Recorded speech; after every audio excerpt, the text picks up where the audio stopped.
Assalamualaikum warahmatullahi wabarakatuh. Perkenalkan, nama saya Sofiatul Umah. Di sini saya ingin menjelaskan dua unit, yaitu unit ke-6 dan unit ke-7.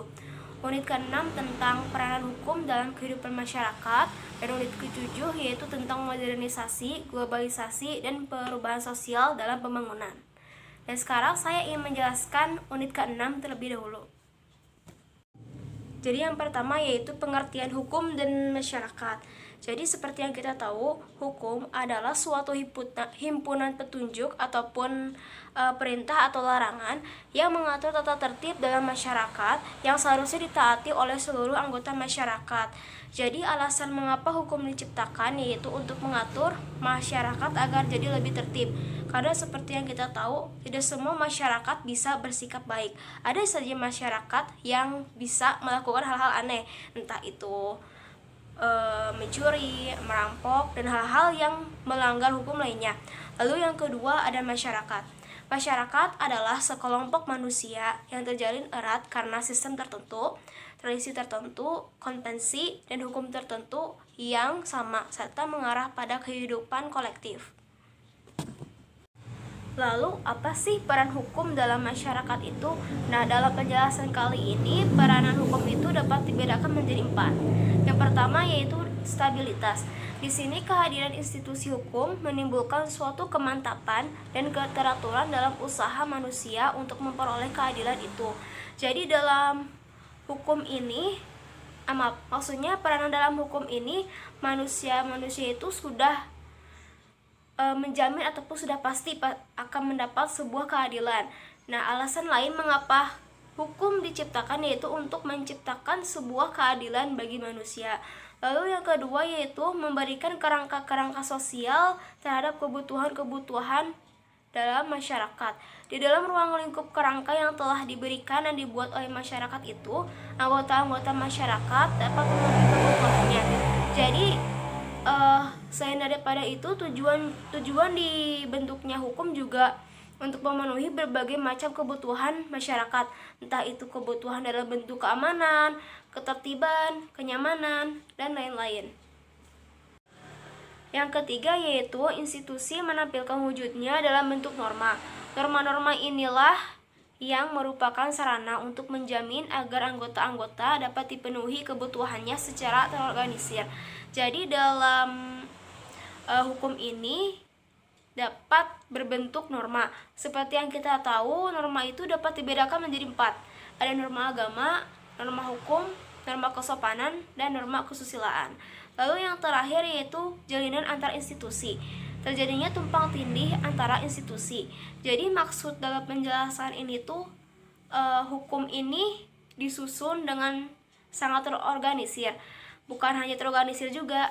Jadi hukum ini bisa bekerja sama dengan hukum ataupun lembaga lainnya. Contohnya, hukum ataupun institusi pertahanan bekerja sama dengan institusi keamanan. Unit ke-7 yaitu modernisasi, globalisasi, dan perubahan sosial dalam pembangunan. Apa itu modernisasi? Nah, seperti yang kita tahu, modernisasi adalah merujuk pada sebuah bentuk transformasi dari keadaan yang kurang maju atau kurang berkembang ke arah yang lebih baik dengan harapan akan tercapai kehidupan masyarakat yang lebih maju, berkembang, dan makmur. Lalu, apa itu globalisasi? Globalisasi adalah masuknya ruang lingkup dunia ditandai oleh masuknya teknologi di suatu negara yang sangat berpengaruh bagi masyarakat hingga sekarang. Dalam globalisasi ini ada yang namanya dampak positif dan dampak negatif. Nah, dalam penjelasan ini saya akan menjelaskan dampak positifnya terlebih dahulu. Yaitu dampak positifnya, pertama, perubahan tata nilai dan sikap. Adanya globalisasi dalam budaya menyebabkan masyarakat di lingkungan kita mulai mengikuti perubahan sikap dari yang irasional menjadi rasional. Jadi dahulu masyarakat kita itu masih percaya kepada hal-hal yang mitos ataupun hal-hal yang tidak masuk akal. Nah, dengan adanya globalisasi ini masyarakat kita mulai berpikir secara rasional dan juga kritis. Lalu yang kedua, perkembangan ilmu dan teknologi. Perkembangan ilmu dan teknologi ditandai masyarakat lebih mudah melakukan aktivitas menggunakan teknologi. Jadi maksud dalam penjelasan ini begini. Jika dahulu kita melakukan dagang itu harus ada lapak. Kalau tidak ada lapak, ya mungkin kita melakukan perdagangan dari satu rumah ke rumah. Nah, dengan adanya teknologi ini, tanpa lapak pun, tanpa pergi dari rumah ke rumah pun, kita masih bisa melakukan dagang. Nah, dalam melakukan dagang ini, kita bisa menggunakan media WhatsApp maupun Instagram.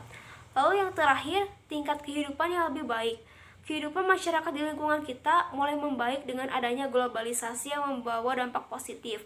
Nah, dengan adanya globalisasi ini, hidup kita menjadi lebih baik dan lebih mudah. Misalnya, kamu lapar nih, pengen makan, cuman malas pergi ke warung. Nah, kalau malas pun kamu bisa menggunakan teknologi untuk memesan makanan. Contohnya, memesan makanan dalam aplikasi Grab ataupun Gojek. Selain dampak positif, globalisasi juga memiliki dampak negatif. Dampak negatif globalisasi diantaranya yaitu yang pertama, pola pikir konsumtif. Masyarakat di lingkungan kita mulai banyak mengonsumsi barang-barang karena adanya produk-produk baru yang sebenarnya jika dibeli belum tentu ada manfaatnya. Sebenarnya hal ini bukan hal yang aneh lagi di negara kita. Di negara kita tuh banyak sekali masyarakat yang konsumtif terhadap barang-barang yang mereka lihat. Nah, apalagi dengan adanya kemajuan teknologi ini dan adanya online shop, diskon, masyarakat di negara kita menjadi lebih konsumtif. Apalagi jika mereka membeli barang yang belum tentu apakah mereka membutuhkan barang itu atau tidak. Lalu yang kedua, sikap individualistik.